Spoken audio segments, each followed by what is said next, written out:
एक राजा अपने राज्य की समस्याओं की वजह से तनाव में रहता था। बहुत कोशिशों के बाद भी वह अपनी परेशानियों को दूर नहीं कर पा रहा था।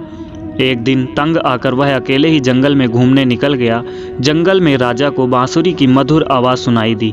राजा उस दिशा में आगे बढ़ने लगा जहां से आवाज़ आ रही थी। कुछ ही देर में राजा एक युवक के पास पहुंचा। वह व्यक्ति बहुत ही शांत और प्रसन्न दिख रहा था, बांसुरी भी बजा रहा था। उसके पास ही उसकी गाय घास चर रही थी।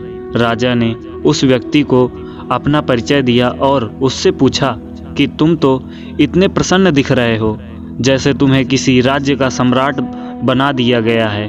उस व्यक्ति ने कहा कि राजन, मैं भी राजा ही हूँ, लेकिन मेरे पास कोई साम्राज्य नहीं है और मैं भगवान से यही प्रार्थना करता हूँ कि मुझे कोई साम्राज्य ना दे। साम्राज्य मिलने पर व्यक्ति राजा नहीं होता बल्कि सेवक बन जाता है।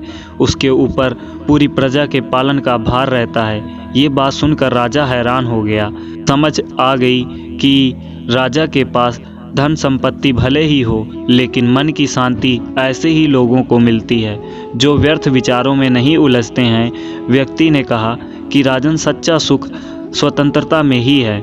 स्वतंत्रता पाने के लिए विचारों से स्वतंत्र होना जरूरी है। जब तक मन में विचार चलते रहेंगे, मन अशांत रहेगा, तनाव कभी खत्म नहीं होगा।